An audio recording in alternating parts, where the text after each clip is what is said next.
झांसी की रानी 1857 के प्रथम भारतीय स्वतंत्रता संग्राम की वीरांगना थी। रानी लक्ष्मीबाई मराठा शासित झांसी राज्य की रानी थी और 1857 के प्रथम भारतीय स्वतंत्रता संग्राम में अंग्रेजी हुकूमत के विरुद्ध बिगुल बजाने वाले वीरों में से एक थी।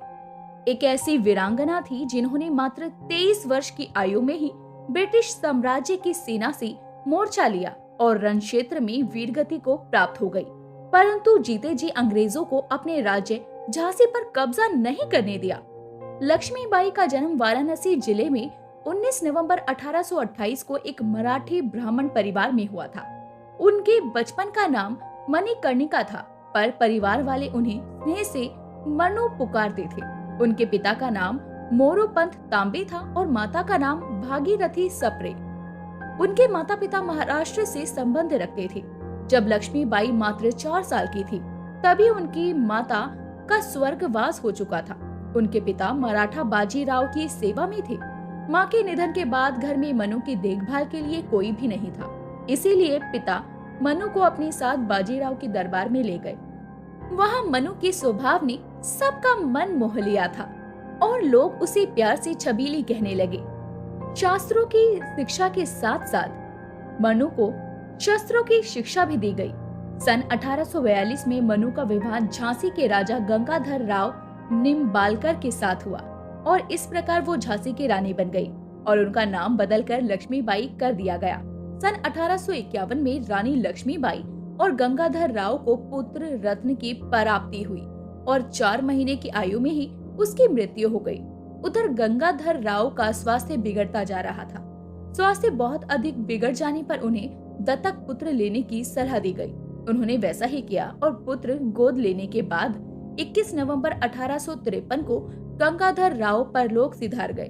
उनके दत्तक पुत्र का नाम दामोदर राव रखा गया। ब्रिटिश इंडिया के गवर्नर जनरल डलहौजी की राज्य हड़प लेने की नीति के अंतर्गत अंग्रेजों ने बालक दामोदर राव को झांसी राज्य का उत्तराधिकारी मानने से इनकार कर दिया और डॉक्ट्रिन ऑफ लैप्स नीति के तहत झांसी राज्य का विलय अंग्रेजी साम्राज्य में करने का फैसला किया गया। हालांकि रानी लक्ष्मीबाई ने अंग्रेज वकील जॉन लैंग की सलाह ली और लंदन की अदालत में मुकदमा लड़ा और अंग्रेजी साम्राज्य के विरुद्ध कोई फैसला हो ही नहीं सकता था। इसीलिए बहुत बहस के बाद इसे खारिज कर दिया गया। अंग्रेजों ने झांसी राज्य का खजाना जब्त कर लिया और रानी लक्ष्मीबाई के पति गंगाधर राव के कर्ज को रानी के सालाना खर्च में से काटने का हुक्म दे दिया। अंग्रेजों ने लक्ष्मीबाई को झांसी का किला छोड़ने को कहा, जिसके बाद उन्हें रानी महल में जाना पड़ा। 7 मार्च 1854 को झांसी पर अंग्रेजों का अधिकार हो गया था। रानी लक्ष्मीबाई ने हिम्मत नहीं हारी और हर हाल में झांसी की रक्षा करने का निश्चय किया। अंग्रेजी हुकूमत से संघर्ष के लिए रानी लक्ष्मीबाई ने एक स्वयंसेवक सेना का गठन प्रारंभ किया और इस सेना में महिलाओं की भी भर्ती की गई और उन्हें युद्ध का प्रशिक्षण भी दिया गया। झांसी की आम जनता ने भी इस संग्राम में रानी का साथ दिया। लक्ष्मीबाई की हमशक्ल झलकारी बाई को सेना में प्रमुख स्थान दिया गया।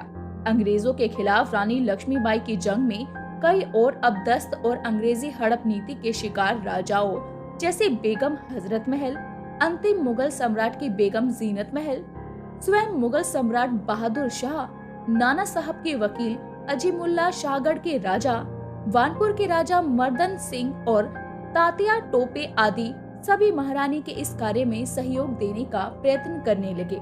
सन 1858 के जनवरी महीने में अंग्रेजी सेना ने झांसी की ओर बढ़ना शुरू कर दिया और मार्च में शहर को घेर लिया।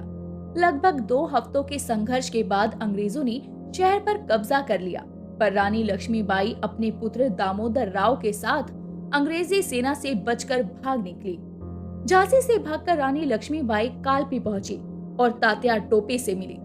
तात्या टोपे और लक्ष्मीबाई की संयुक्त सेना ने ग्वालियर के विद्रोही सैनिकों की मदद से ग्वालियर के एक किले पर कब्जा कर लिया। रानी लक्ष्मीबाई ने जी जान से अंग्रेजी सेना का मुकाबला किया, पर 17 जून साल 1958 को ग्वालियर के पास कोटा की सराय में ब्रिटिश सेना से लड़ते लड़ते वो वीर गति को प्राप्त हो गई। तो दोस्तों, आपका क्या कहना है उनके बारे में कमेंट में जरूर लिखें। साथ ही अगर सच्चे भारतीय हैं तो कमेंट में जय हिंद लिखना बिल्कुल ना भूलें। जय हिंद।